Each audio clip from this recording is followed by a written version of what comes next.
And we are now live streaming.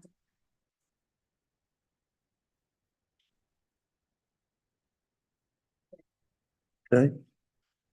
We're live streaming. That's about 60 seconds behind. Okay, shall we? Okay. We'll go now. Yep. Ready? Yep. Happy? We're ready. Okay. We're live. Good evening. Welcome everyone attending this meeting. My name is Councillor Terry Paul. I'm Vice Chair of the committee and I'm Chair for this evening. The meeting is being live streamed on YouTube. So welcome everyone on YouTube viewing online. Concerning meeting etiquette, please may I ask you indicate your wish to speak by raising your physical hand. People online should raise their virtual hand and we'll monitor screen for virtual hands.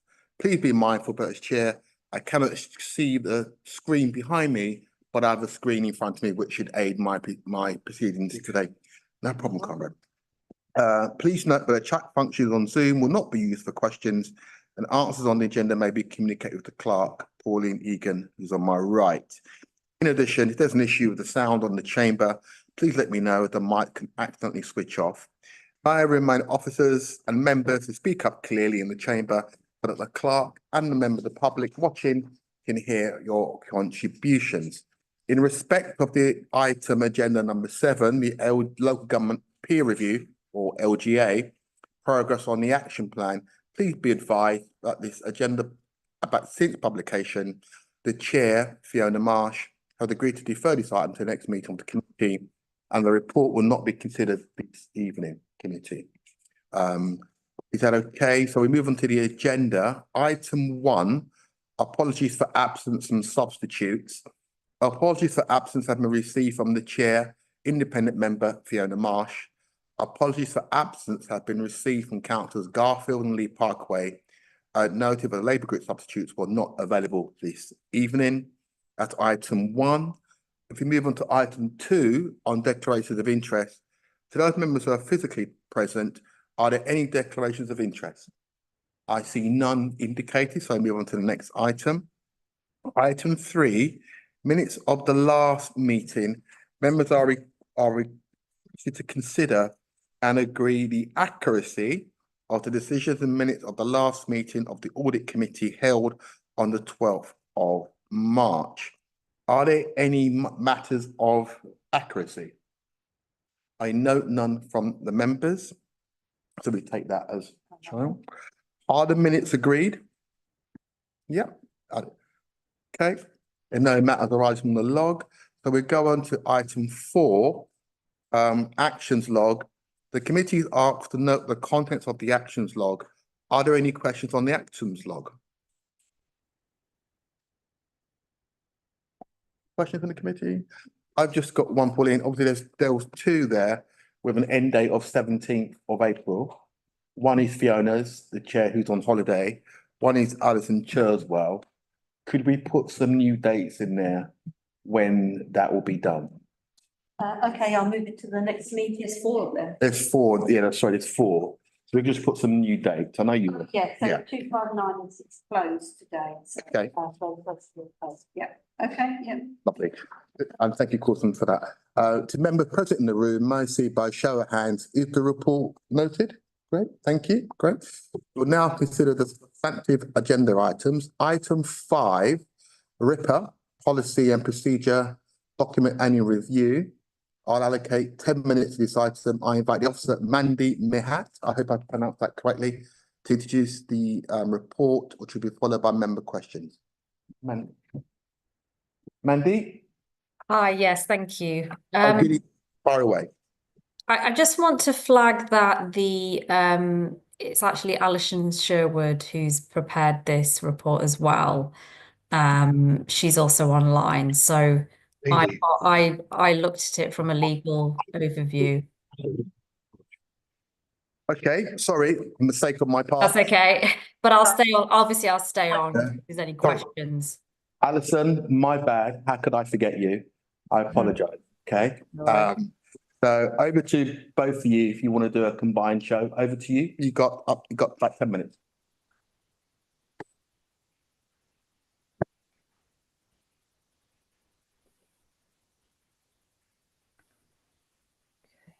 Yep.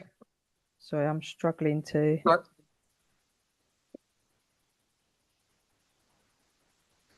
Yeah, so the report does have a couple of updates to it. They're marked in red. Also, sorry, I'm just trying to open it. Yeah, so obviously the lead officer is Sean in community, director of community safety, along with myself. And then we've obviously got the assistance from legal services as well. So there are only a few amendments in there to 1.4, where we've added the director of legal and governance into as a senior responsible officer as well. Pretty much everything is pretty much the same for that until you get to 4.6, where there's been a slightly the policy has been slightly updated to take into account the revised CHIS, and obviously we've added 2023 into the use of the under the covert surveillance 5.1. Actually, within our service, community safety enforcement, we haven't made any RIPA applications this year. We didn't make any last year, so all our CCTV is overt with signage. We've got fixed cameras and we've got 4G movable cameras as well, and we've also got the environmental team that use the cameras, but they are all overt as well. So there's been no applications for RIPA. Okay, thank you. Any questions at all? Coulson? A couple of things. One of the things is, how is a serious criminal offence defined when you talk about these operations that you'll make an application for? Mandeep, I'm just are you looking okay to- through the policy to see if it's defined. So I haven't got the code of practice in front of me in which it includes the full definition, but in terms of local authority matters, if you go to page 30 of the agenda, it does set out. So obviously RIPA, it applies to covert surveillance where it's directed, and we give the definition in the policy. And it does specify for local authority matters that it's to do with a criminal investigation which relates to an offence punishable by a maximum custodial sentence of 6 months or more for an offence relating to underage sales of alcohol or tobacco or nicotine inhaling products, and you're likely to obtain private information. So we tend to look at offences that would fall within that category, but obviously we do conduct other criminal cases, and if RIPA, we were to use RIPA or it was triggered, then we would look at whether, I would look at the code of practice to make sure whether the definition would meet that criminal offence that the local authority is investigating. But generally, that's what in 1B on page 30 is generally what we've looked at it for in the past as well. I guess where I'm coming from with this is since October 2023, there is a lot more activity where we have had surveillance, investigative natures. And in this report, this says there's no application for RIPA made. I know there's one of the fields in 18 who's actually from Newham. So what does the council get involved in? How does that compare to the things that we are seeing out in the press, where I know new members are actually involved?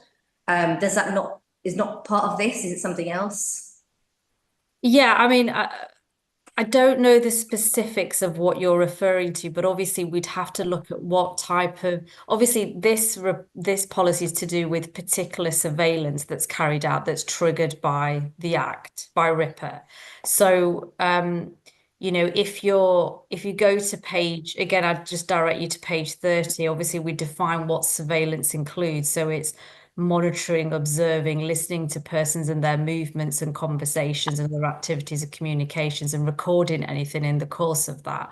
So obviously, if that's part and parcel of what an investigating officer is going to do, and if it's covert, so that the person is unaware that it's taking place, then that's when we would have to think about, is RIPA engaged, and what's, do we need to complete an authorization? I don't know what you've seen in the press, Okay. but obviously there would have to be some, we always have to check, is the type of surveillance we're doing following the legal parameters within RIPA? Because obviously if that's the case, then we have to consider an authorization. Well, What we you know might have seen in the press might have been, it could be any type of surveillance, but it doesn't necessarily mean that, it's engaged in terms of what the investigating officers do. Yeah, so I guess I'm not saying that there's anything mentioned about Newham specifically. I do know one of the Filton 18 is a Newham member. So given that, Yeah. I don't know kind of the background behind, and this says there was no RIPA application made Yeah. since 2023. So where does that come under? Mandy, I want to ask this. Was that a particular case that you are referring to, Councillor? Mandy, I'm going to come.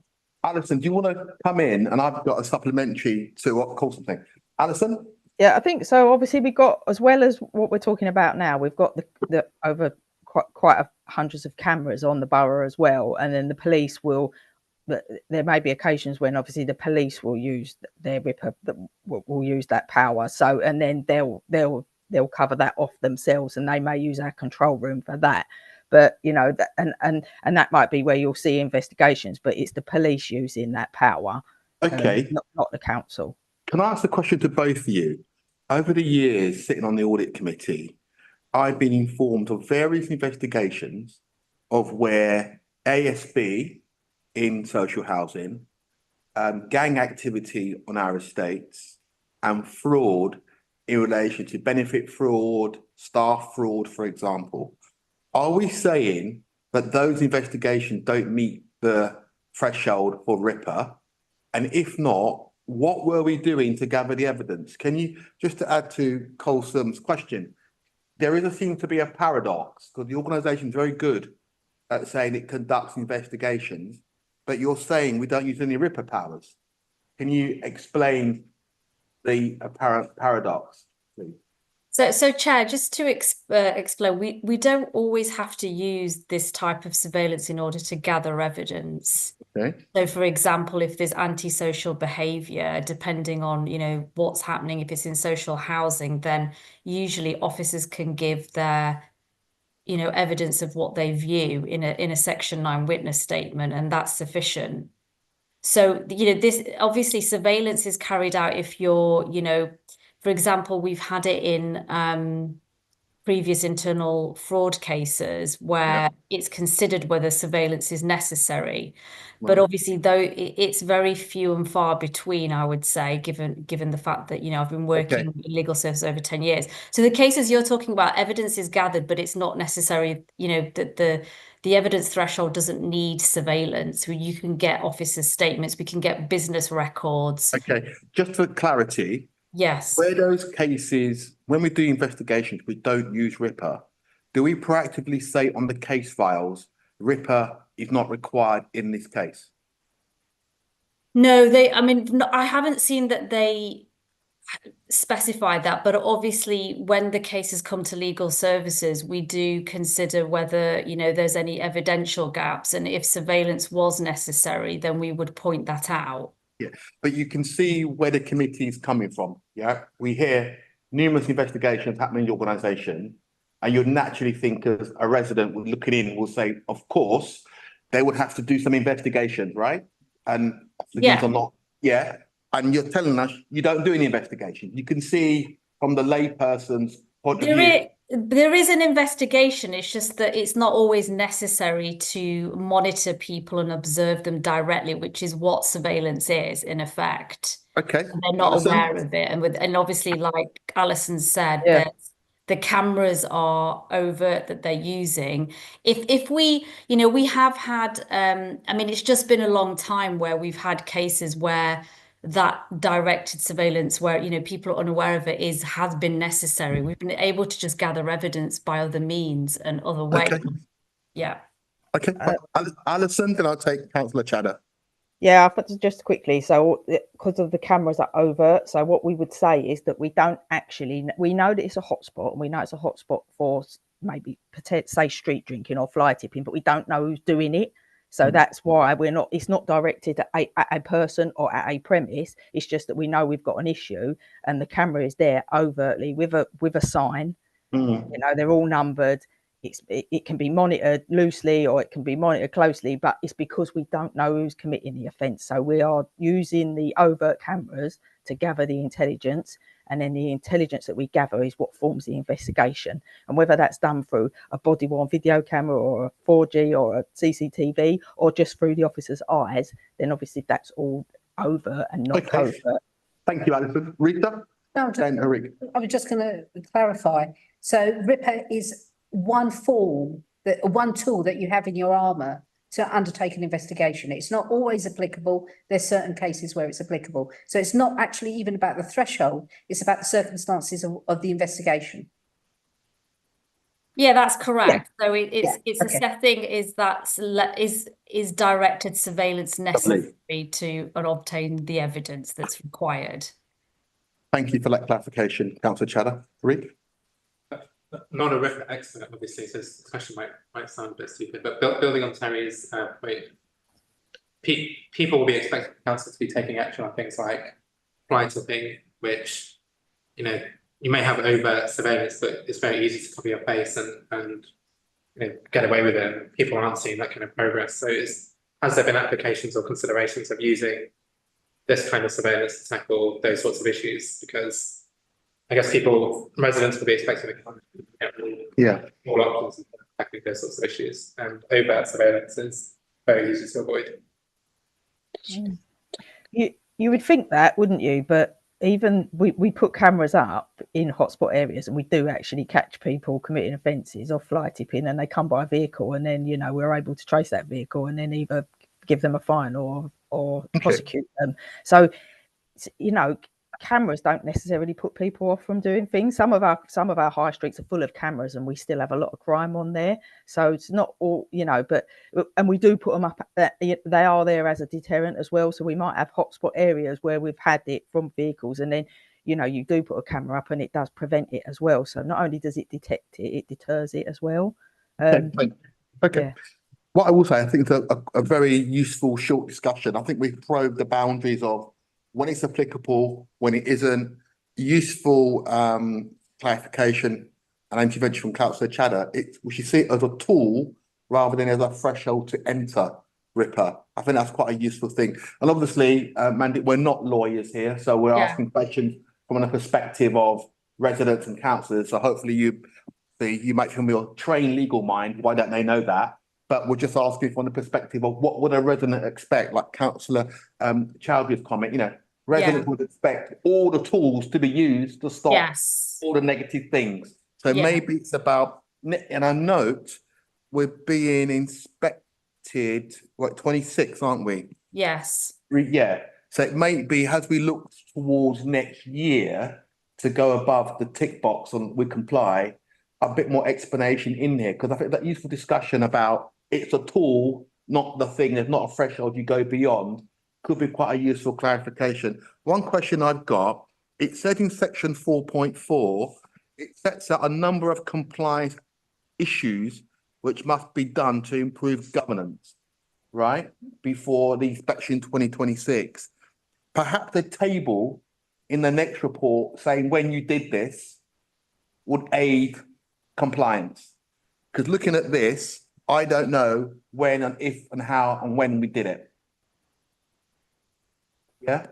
So this report is I think that's probably referring to when it was the last inspection. That's that was what was noted. But yes, we will. I mean, that's obviously ongoing every year as well. For example, you know, refreshing the policy, training, updates. But I note your points about what you said about probably just defining, you know, how surveillance can be used more and the context in which you've explained from your point of view.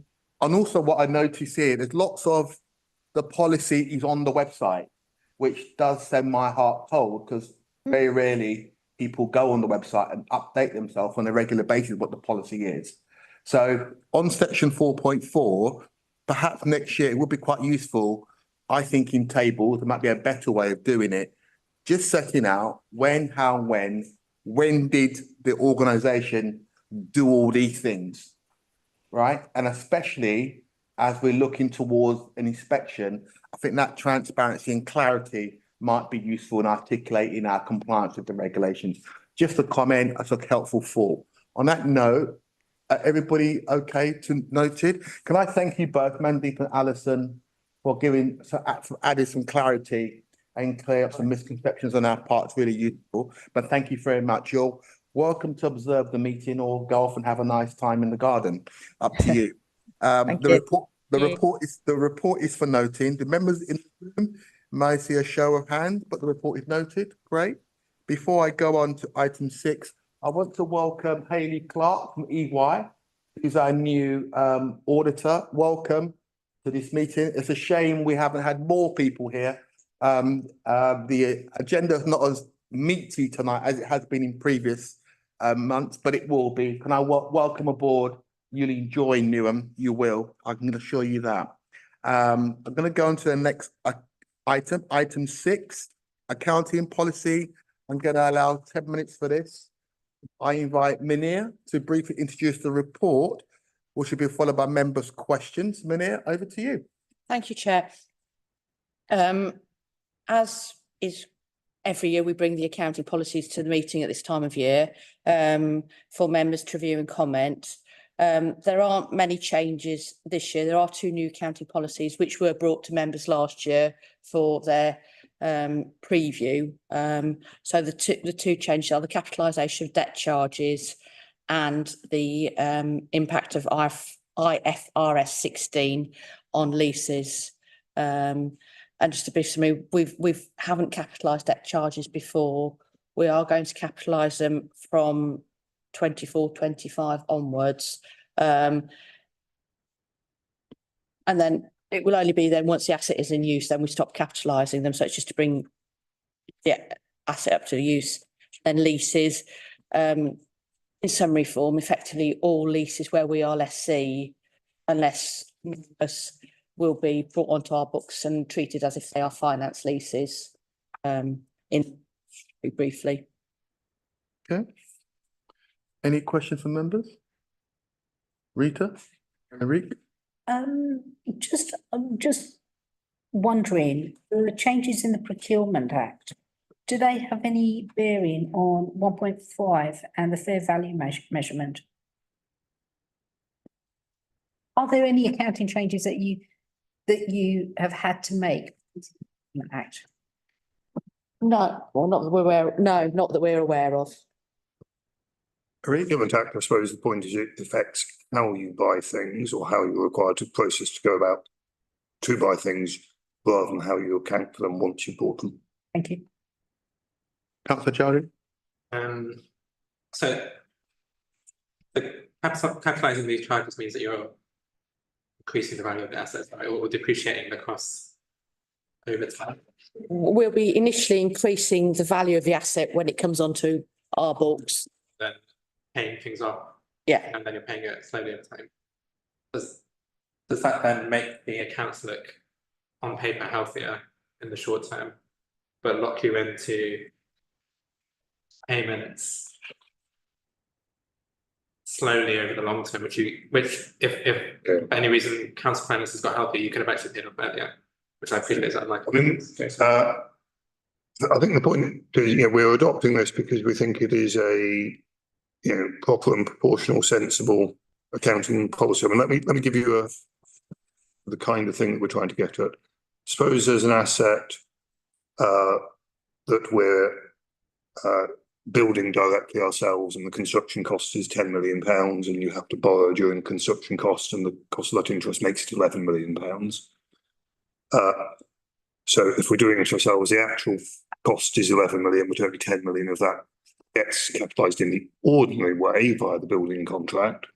Whereas if we had acquired that asset, and I'm keeping this at principles rather than specifics, in some way from a private contractor who had incurred all of those building costs and interest costs, So if we bought it for them, for the 11 million that it would cost. So what we're doing, if you see that in practice, in both those cases, we're getting an asset with that value, and this is ensuring that we treat it in the same way. You are right. Capitalising the interest means, in effect, that we will pay that off over the life of the building, typically 40 years, rather than, in my example, capitalising the 10 million acquisition cost over 40 years and paying the 1 million interest cost upfront. So it does have that effect, but the purpose is to ensure that we're treating assets the same according to their value, rather than differently according to the exact means by which they were acquired. But it's only really changing on paper though, right? Because you're still paying off interest in the same. Yeah, I mean, the interest would be paid off over a longer period of time. So, I mean, of course, one could adopt a different policy of paying off interest much more quickly and would put more pressure on the budget in the short term. I think the point of the policy is to ensure that we're treating all assets the same according to their value, rather than differently according to how they were acquired. That's a quick supplementary. Very quick. Why was it not accounted for like this previously? Well, that's probably a pretty good question. I mean, we've been constantly reviewing policies and treatment, and this came up as an anomaly in that it is also the case that as the council's construction and acquisition capital programme has sort of ramped up to speed, getting a policy like this right is more important. A few years ago, when there was relatively little activity like that, it would have been a less important matter, which may well explain why it wasn't given the focus that we now think it ought to have. Good supplementary. Looking at 1.25, accounting for heritage asset. So my reading of this is that because of the complex nature of heritage assets, they're difficult to quantify, and I understand that. And this is based on the policies presented before us are based on national guidance. Are they tweaked for the new context? I don't believe so. I think we value in accordance with what the code of practice says and how it's all treated. Okay. I mean, it might be a question that colleagues tonight can't answer, but I'd be grateful if we could get a written answer back. We're building and investing in a heritage centre. People are going to be donating to that. There's also a process where the value of that heritage centre is deemed in part by the value of the assets that are going into it. How are we going to account for that in the future? I think we may be having discussions with our auditors as to the best approach and what happens in other authorities as well. So I think it's consistency across. But I mean, the building, is being used for an operational purpose. The provision of service, a heritage centre, as opposed to, I don't know, a depot from which lorries go out and collect rubbish. So we will continue to apply the same accounting policy in respect of that building as other buildings to ensure that consistency. Not so much concerned about the actual building, but about the assets within it. Yeah, but the assets within it, where it is material, we would apply the heritage asset policy here, which is, just a standard one based on the national policy. I mean, clearly a number of assets within that, would be very important, culturally and locally, but not necessarily of high value. I mean, this is one of the things the policy tries to deal with. Members may well know, I'm sure, that one of the assets we hold is a Buxton table, which is not really something that accountancy was designed to sort of place a proper value on the importance of that. The policy is trying to put that in a proper framework, but I think it's probably fair to say that it's not one of the easier accounting policies to apply, precisely because financial value is not always the key. Of course. I mean, the only reason why I'm raising it is because I can see further down the line, as the heritage centre opens, you've got a public request for donations to be made to it of assets. At some point, and also in order to sustain the value of the heritage centre and sustain onward investment into it, we're going to have to provide match funding somewhere, and the match funding comes from the assets. Well, that may be the case. But again, to emphasise, the heritage valuation, which this policy deals with of an asset, may be very different to the open market value. If one decided to dispose of an asset And I think my question, yeah, I think my question is this being captured anywhere? Is that discussion happening anywhere? And does it need to happen to prepare you for the future? I think it's an important discussion for more for the ongoing provision of the Heritage Centre service. I think the accounting for it is probably subsidiary to that. I mean, I would agree with you that ensuring that the funding for that continues, would be important, because otherwise, as you say, if there was a gap on it and you were sort of meeting that by selling the assets in it, then well, clearly that's not a sustainable strategy. So Can I offer perhaps a small action there? I think what I hear, there is a need for some further consideration on how accounting policies will be taken into consideration of our heritage. Could, via your offices, Conrad, make sure that your officers are engaged with the heritage team? Because what you wouldn't want is them to go full on this way, and we go, oh, well, hold on, if we did it this way, it would have helped us. So if by your that'd be useful. Are you happy with that, Rita? If you want to take this forward. Also, you must have read my notes, Conrad. The heritage, the Buxton table is a thing I always mention. And for those residents who don't know what the Buxton table is, it's the table where the Abolition of Slavery Act was signed in Parliament, and we own that. And obviously, for many of us, me included, it's the very reason why we're actually here. So I've always on this committee made sure I fought a long battle, but we recognise it in the accounts. I thank officers for doing that. And also, I'm very pleased to hear, but we are mindful of those assets. Also, Conrad, there is another piece in our collection. We own some very detailed art drawings of some Pacific Islanders done in about the 1700s, which are unique. They're done by very important anthropologists back in the day. And I think it's one of those assets where we couldn't sell them without going to the tribe in the Pacific, whoever you want them back. The reason why I know that, because in a previous iteration, previous members of the cabinet wanted to sell those assets because there was no need for those. What the words were, there's no need for Newham to own such artifacts, which I had to remind the member that it's a global artifact. So it's useful to hear that we are mindful of what our collection has. It also has global significance in some of our stuff as well. And there are other, I'm not going to go through the list, there are other artifacts which are of national things. For example, we hold a collection for Madge Gill, which at some point will be worth a lot of money. And I could talk to you outside about how other people are wanting to get their hands on that. And that was stopped in previous years because of the value of the great. I have to confess, Chair, this is possibly one of those areas where the accountancy tells us the cost of things, but not the value. Absolutely right, and it's all about the value as well. As Newham, we do hold some very important things, and we need to recognise those. I think, Councillor Chowdhury, just give us why did we do these changes? Is it just for a little bit of tidying up? You did mention because of the increase in our debt for housing purposes, it was a necessary tidying up process. Was there any other reasons why we did these particular changes? Well, as Councillor Chowdhury rightly pointed out, the consequence of that, if we stick with my example, not done this, we'd have charged £1 million to the account in interest in year one and spread 10 million over 40 years.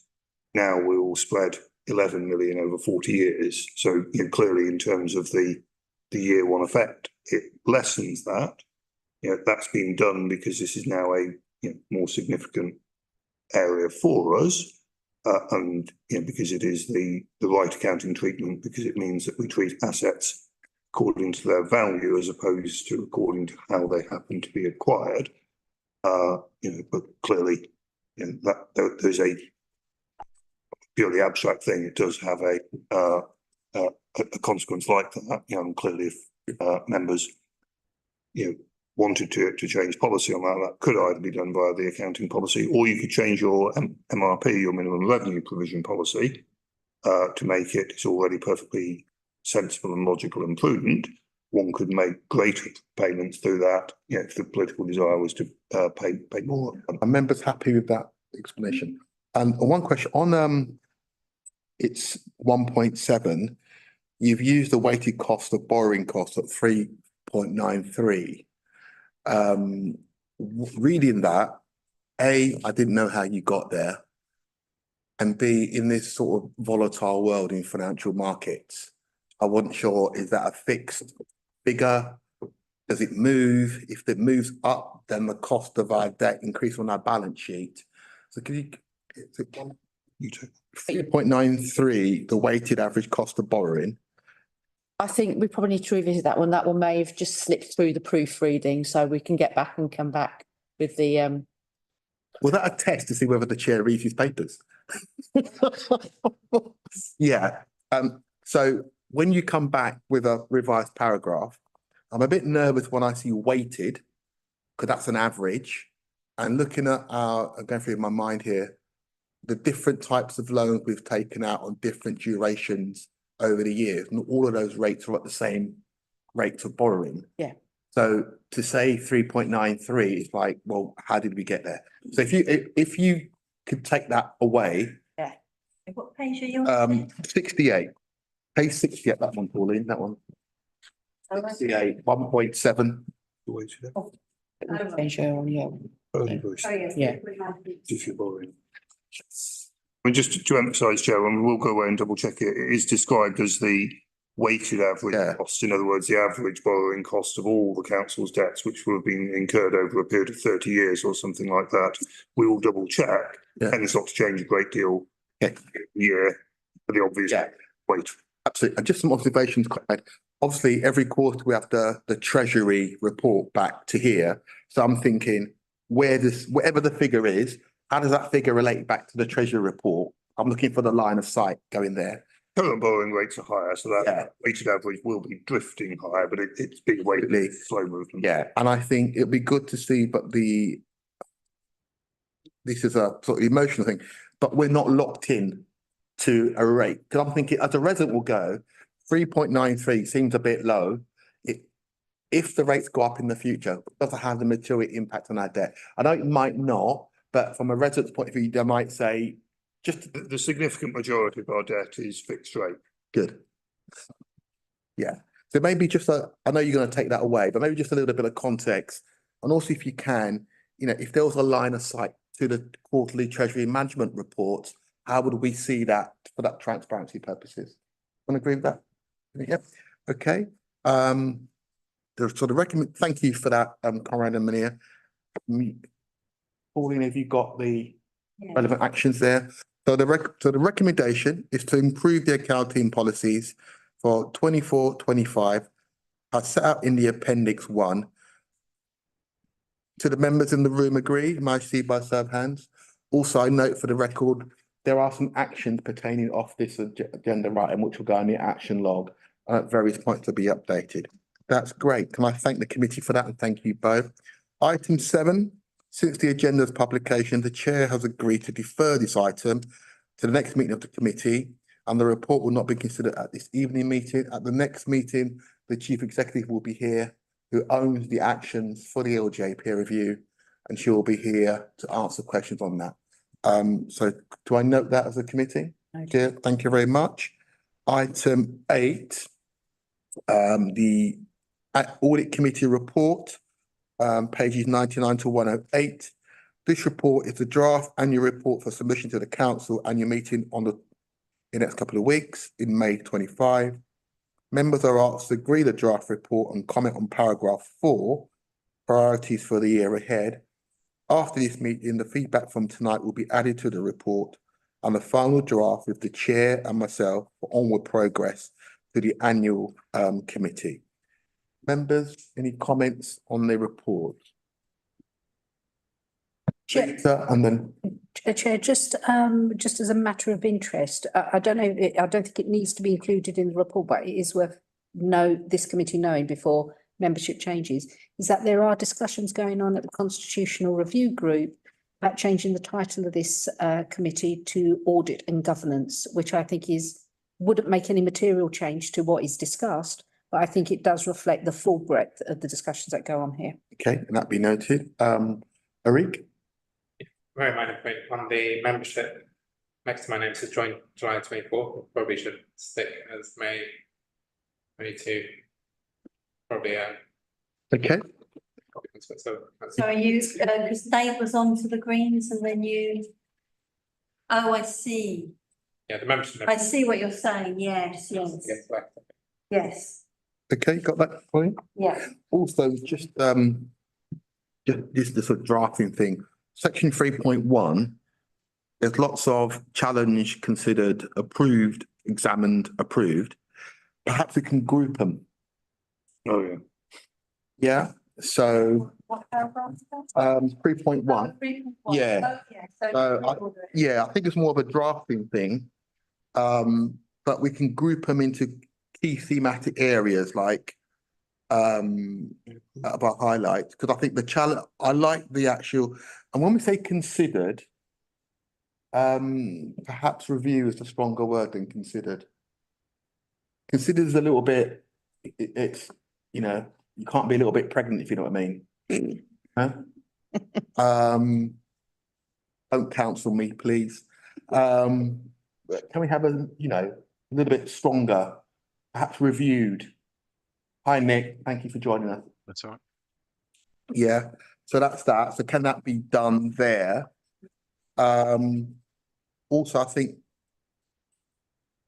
I would like to add in there, I think we've had a very good year actually in terms of some of the issues we've considered. I think we've had a very good year, and I think Fiona, the chair's on holiday, and I'm short to leave the country on holiday. I will try to, via you, Pauline, will coordinate, and I'll speak to Fiona about this. But are there any comments, anything more, anything we should be emphasising or de-emphasising or pulling out at all? Rita? I just say, I mean, it's an accurate, thorough report. Is it also worth in future years kind of thinking more about celebrating the achievements in a bit more of a, I know we've got the section on highlights of 24-25. So things like saying challenge waivers made to the council's procurement policy and procedures. Was that challenge worthy? Did it make any material difference? What was the impact of that challenge? It's a very good point. I think it goes back to the original statement you made, Rita, about the potential name change of this committee. I think if you look at what we've done in terms of challenging procurement procedures and keeping an eye on things like IT waivers over the years and some of those issues, I think we should possibly say something like, we've made sure our governance procedures are as robust as possible. And we've actually reviewed, we've ensured that the organisation is as best as it can be.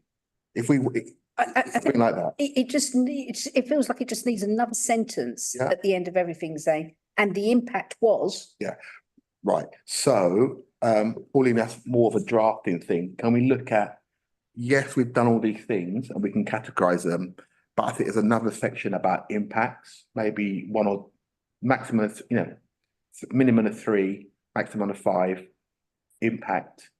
And obviously we can talk outside, and if the committee will delegate me to do that, if Fiona will try and capture that comment.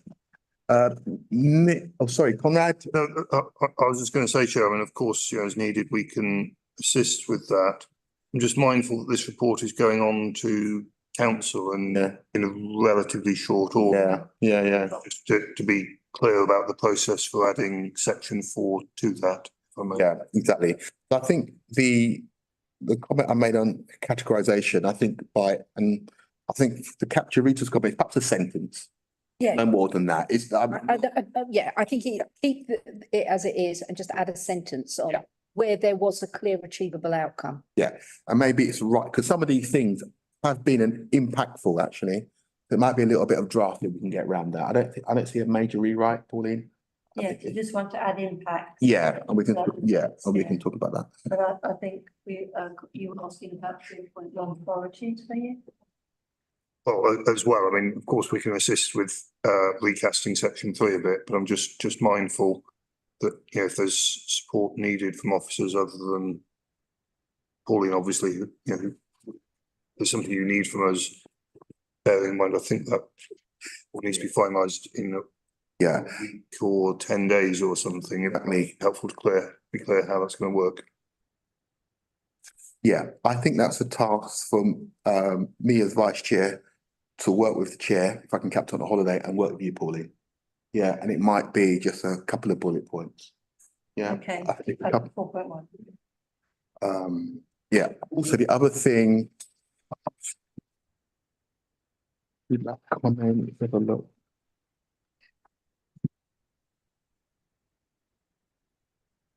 The other bit I think we need to do as the organisation, we've had EFS, and my question will be, what is the role of the audit committee in overseeing the organisation? What does the impact of us gaining exceptional financial support mean for this committee? And it's something I was going to bring up in the forward plan, but we might need to just say, as a committee, we might need to look at this going forward. Sorry, what's EFS? The organisation had an exceptional financial support of £67 million from the government in order to, if the word balance our figures would be accurate, Conrad, what would you say? And that wouldn't be a bad plain English explanation of it. I mean, you know, strictly speaking, what will happen is that we will dispose of capital assets and be able to use the capital receipt to cover day-to-day running costs rather than the use of capital. Yeah. Balance of books is a fair plain English description of that. Because we couldn't balance our figures, we had to take a sub from the government. So therefore, that does give additional responsibilities on the organisation, but there's an issue is how does the organisation, you know, guard, you know, how do we know what's being done in our name? It's an issue for the audit board, and I think it's an issue for the chair of this committee and the chair of overview to decide who does what on that. But we'll take that forward. Okay. So Nick, are there any comments or questions you want to on this one? No, the only thing was obviously 4.1, if there was any areas in which was suggested by the committee to be included as the priorities for the year ahead. Nick, could you provide perhaps no more than 3 sentences of words to Pauline or what we could include in there in terms of looking forward from your perspective and the fraud elements? Would that be possible? I can give my view. It was just if the committee had anything that they wanted us to consider. But the EFS monitoring. Yeah, the EFS monitoring. And just a question for Conrad, actually, technically, in my mind, we've had EFS. The government has probably given us some conditions for that money. They wouldn't give us that amount of money without any, by your leave. So the question is, what conditions have been put upon us? And if they are conditions, what will be what would be the best way for the audit committee to provide assurance to residents that we're doing the right thing? So I can certainly answer that, Chair. The first thing to say is just to be crystal clear for everyone. Government hasn't given us money and we haven't asked government for money. We've asked them for accounting flexibility on how we use our own assets. So I think that is just an important clarification. The current position, frustratingly, but this is the way their process works, is the local government minister has confirmed in principle support for that application, which is £16 million in 24-25 and 51.2 million in 25-26. What actually crystallises that support in that form of the accounting flexibility is what's called a capitalisation direction, which has not yet been issued. As and when that is issued, government may or may not choose to attach any conditions to it. They have made it clear in their communication to the sector generally that where authorities are relying on the disposal of community centres, this is not the case for Newham, but where, authorities have requested that, they would tend not to be minded to grant that support, attach conditions to it, for example, around public consultation or whatever it might be. So we don't know what those conditions, if any, will be yet, which is a long way of saying it's a fair point, but I don't have further information to give.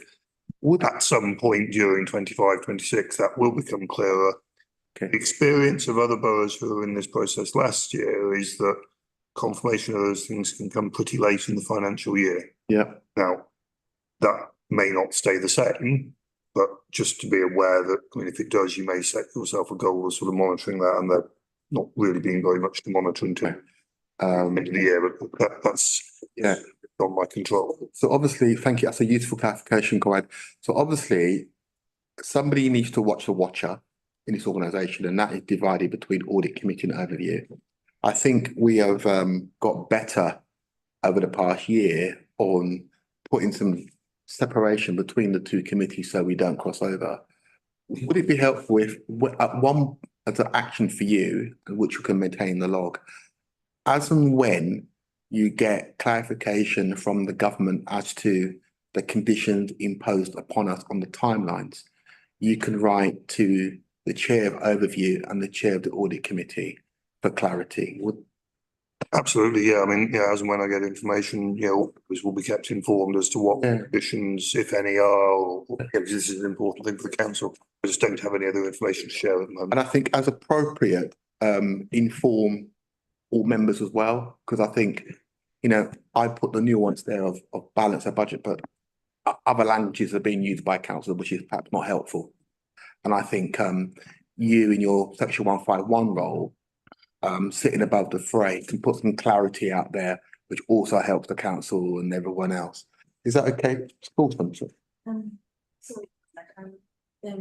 I don't understand this, but you're saying that the government are not giving us money, but they've given you the flexibility to use your assets to create money. So is it selling assets? We have a programme of disposing of assets, absolutely. 16 million this year. Yeah, and we've disposed of assets to that value. Ordinarily, the capital receipt could only be used for other capital purposes, buying a new asset or paying off borrowing. The flexibility we have asked for, this capitalisation direction, will allow us to pay for temporary accommodation, day-to-day costs of hotels and so on, which is the item that has driven our need for exceptional financial support, against the ordinary accounting rule where capital receipts couldn't be used for those purposes. So you're saying normally capital receipts has got a restriction on how you're supposed to use it, but because of this borough's housing needs, they're allowing you to use those capital receipts as you see fit, and currently that's for like housing needs and stuff. Precisely so, yeah. Okay, thank you for that. Councillor Chowdhury? So there was a news story recently, which I didn't follow, but maybe you probably did, which was the CEO of BlackRock saying that UK is undervaluing its assets. Is that anything that applies to council's assets? It was said, as I understand, it was said to be widespread kind of undervaluing of assets in the UK. I'm not familiar with the particular story, so it's difficult to comment. Certainly in terms of the sort of assets that I imagine the CEO of BlackRock would talk about, those would be assets typically held by the pension fund, where there is, very careful valuation process undergone to ensure that we have the right value of those in our books. In some cases, that's fairly straightforward, in effect, because it's just the market quoted price of the share. Some of those called level 3 assets, the valuation process is much more complicated and is a significant area of focus for the auditors. If the CEO of BlackRock meant assets such as housing, we value those in according with the accounting standards for local authorities.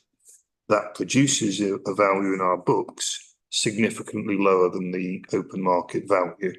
So, if you were going to sell a council house, you would achieve far more for it than we value it in our books. because, that's, the accounting rules that we follow, because, we're looking at this sort of rental stream income on it and so on.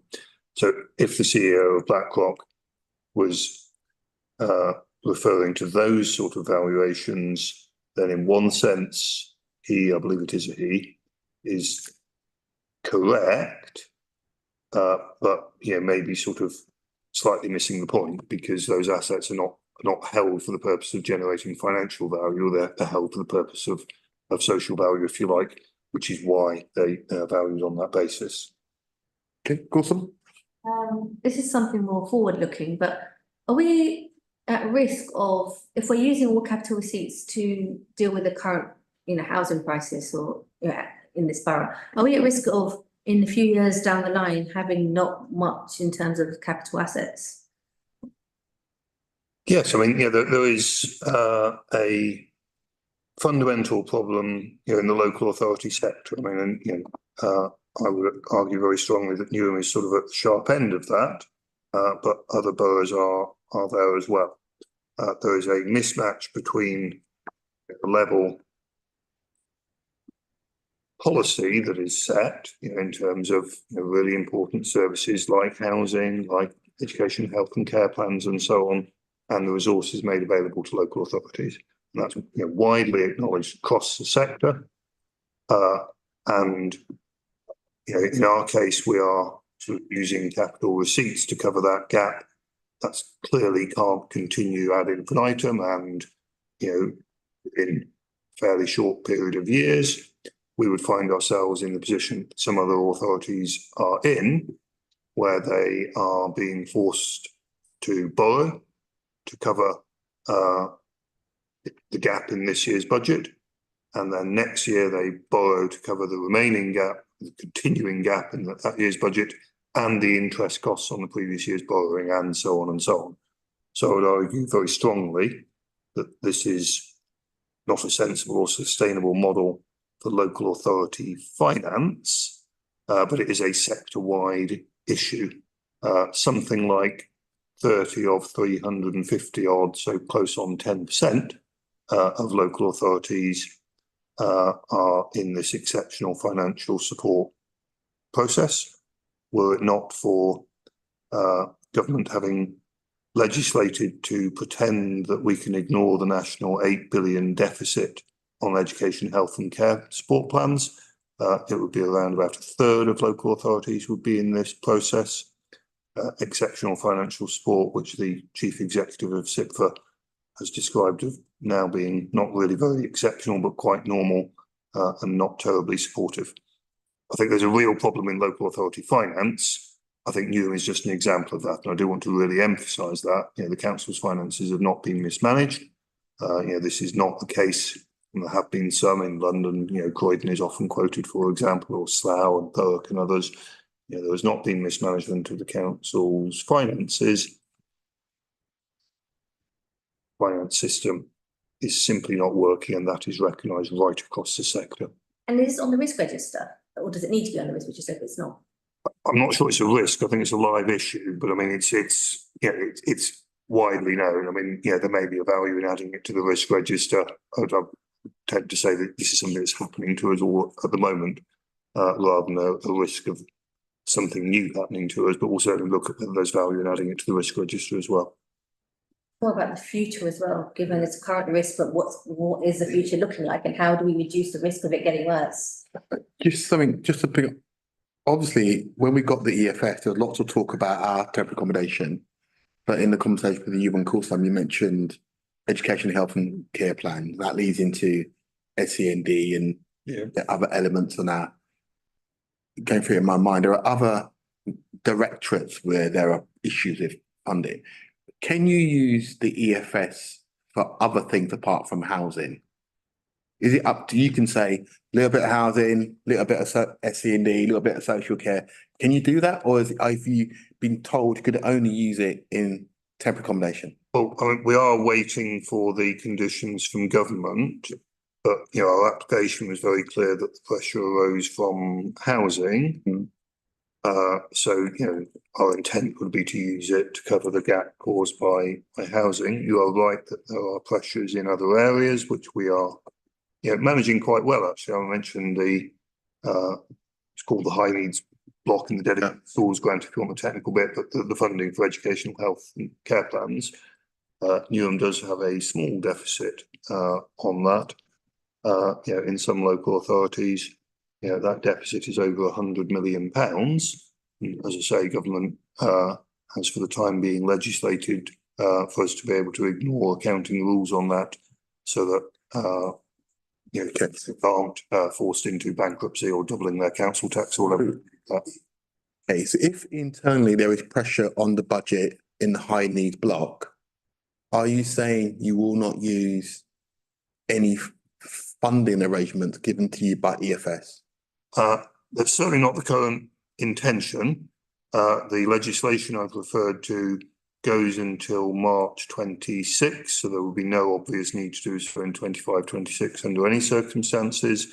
Government is, I understand, considering whether to extend that legislation. It's called a statutory override, balancing, the obvious advantage to local authorities of that, as against the fact that, if you want my plain accounting view, it's a bit of creative accounting, isn't it? You legislate to say that you don't need to take account of the fact that you are spending far more on a service than you've got, but we've just followed the law of the land. So the question comes to mind, obviously you've got the application for housing, but there are other financial pressures on this organisation. And the question is, who checks you don't spend the money in other areas where you didn't get the authorisation to do it in the first place? So you do that, the external auditor does that. There are also internal checks and balances. Much to my disappointment, Mania would stop me, buying a cup of coffee I wasn't entitled to in the council's. No, that's sorry, I joke on a serious matter, but there are significant checks and balances within the organisation to prevent senior officers just saying, go and do that or whatever. And you have this committee and the external auditor over that. I'm glad you said that, because we did talk about early part of the meeting. It's what is the role of the audit committee and the overview in making sure there is no slippage, and where we can clearly see there isn't pressure on officers to spend money where it shouldn't be done. There are other examples in local authorities where, it might be done for the right intentions, but it's been the wrong thing from a technical statutory point of view.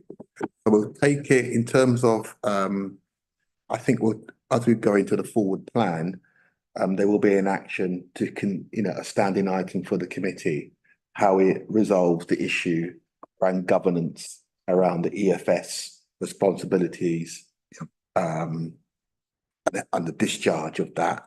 I think that useful discussion and the report. I think that was a useful discussion actually, which came. So on that note, so to the members present in the room, is everyone okay? Good discussion on that. To the members present in the room, subject to any amendments which we talked about tonight, and finalised by myself and the chair of the audit committee, may I see a show of hands if the draft report noted. Thank you very much. Thank you, Nick. Enjoy what's left of the evening. If we go on to item 9, year ahead forward plan, referencing my last comment in the previous item, there should be an item on EFS and how we look at that. I think an action there to aid no duplication. Conrad has already given action, but when you do have more information, Conrad, you write to both the chair, the overview, and chair, and say this is blah blah blah, and this is how you could review me or whatever. Are there any questions on the year ahead, Rita? Chair, can I just make a suggestion on the forward plan around training? Would it be helpful if this committee in the next financial year also had an update, a training update on the Constitution and any changes related to that? Because I think that does then have a material effect on questions and issues asked here. I don't think it's taken as a report, but making sure members understand the changes in. Yes, I don't think it's just limited to this committee, but we'll certainly be thinking about the best way to ensure that the changes to the constitution are clear to members. Just one comment, and we did talk about the last meeting, is when you come forward, finance comes forward, the quarterly savings tracker. I do think, I don't think I made the point well enough at the last meeting. We should also include the savings from the transformation program. Right. Yeah, it's recorded in a minute. I did say, can we bring it forward? And I accepted Andrew's comment about, well, we have to care about service delivery. But I think there's 23 million quid in the transformation, and we've got like a 20% hole in the savings tracker, roughly, off the top of my head. Why don't we just put two together? It seems an artificial construct between the two. So Yeah, it should cover them all, I agree. yeah, so when you bring the savings tracker, just for residents listening, the transformation program is how can I describe this? And look, it's a program to, using the jargon, right-size your organisation for the future, and at the same time delivering good services and to get efficiency savings. Is that right? Would you agree? Right. You wouldn't. I'm not getting into the debate. I'm trying to summarise because can't no war and peace, Rita. And therefore there are some savings linked to that program, which should be put into the organisation savings program. And what that will do is guard against double counting. Because part of me thinks there are savings in the transformation program which have a material impact in the budget tracker. We should have assurance that that doesn't occur. Chair, I agree with the principle and I agree with the intention. My concern is that the transformation programme in this local authority has spawned a life of its own, that it isn't clear what's a generic overall organisational savings and what are departmental savings. Transformation that impacts on frontline services in children's services is very different to back office efficiencies. Yep. So I think whatever we look at, or this committee looks at going in the future, we have to be able to draw that distinction on when there's a frontline service Yep. impact and where the efficiency comes into back office. And I think having the visibility of both of those programs, Yeah, agreed. this committee will allow us a critical eye to make sure that Only if it's distinguished. absolutely right. Round number Yeah. that says this is how much we've saved. That actually doesn't mean that much to us. Point made, and whoever's on the committee next year can sort that out Straightforward. and carry it forward. Okay, so the reports for noting to members in the room, may I see a show of hands? The report noted. Agreed. Thank you very much. Item 10, the date of the next meeting. The calendar of meetings for the year ahead will be agreed by the annual council meeting on the 22nd of May. The date of the next meeting of the audit committee is provisionally scheduled for Monday the 30th. That date agreed. Agreed. That concludes tonight's business. I'd like to wish good night. Before I wish good night, just checking if there's anyone any questions. No. That concludes tonight's business. I'd like to wish good night to everyone watching on YouTube. Members, please wait for the clerk to verbally confirm, but the live stream